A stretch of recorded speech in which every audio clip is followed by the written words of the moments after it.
সাভারের মনপুরা দ্বীপ, যা স্থানীয়ভাবে মনপুরা চত্বর বা মনপুরা দ্বীপ নামে পরিচিত, কোনো প্রাকৃতিক সমুদ্রবেষ্টিত ঐতিহাসিক দ্বীপ নয়, বরং এটি ঢাকার সাভারে অবস্থিত জাহাঙ্গীরনগর বিশ্ববিদ্যালয় জাবি ক্যাম্পাসের লেকের মাঝে গঠিত একটি কৃত্রিম ও মনোরম ছোট দ্বীপ। উৎপত্তি ও ইতিহাসের মূল বিষয়সমূহ: ক্যাম্পাস নির্মাণ ও লেক খনন।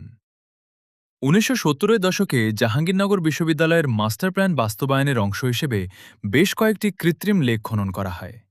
লেক খননের সময় পলি ও মাটি জমে জলাশয়ের মাঝখানে একটি উঁচু টিলা বা দ্বীপের মতো ভূখণ্ডের সৃষ্টি হয়। মনপুরা নামকরণের ইতিহাস: খ্যাতিমান চলচ্চিত্র পরিচালক গিয়াসউদ্দিন সেলিম তার বিখ্যাত মনপুরা ২০০৯ চলচ্চিত্রের কিছু গুরুত্বপূর্ণ দৃশ্যের শুটিং করার জন্য স্থানটিকে নির্বাচন করেন। মূলত ভোলার মনপুরা দ্বীপের আদলে শ্যুট করা এবং চলচ্চিত্রটি ব্যাপক জনপ্রিয় হওয়ার পর থেকেই শিক্ষার্থী ও দর্শনার্থীদের কাছে এই স্থানটির নাম স্থায়ীভাবে মনপুরা দ্বীপ বা মনপুরা হিসেবে পরিচিতি পায়। অতিথি পাখির আশ্রয়স্থল: শীতকালে জাহাঙ্গীরনগর বিশ্ববিদ্যালয়ের লেকগুলোতে সুদূর সাইবেরিয়া ও হিমালয় অঞ্চল থেকে হাজার হাজার পরিযায়ী বা অতিথি পাখি আসে। মনপুরা দ্বীপটি লেকের ঠিক মাঝখানে ও ঘন গাছে ঘেরা হওয়ায় এটি অতিথি পাখিদের একটি প্রধান নিরাপদ অভয়ারণ্য হিসেবে ব্যবহৃত হয়।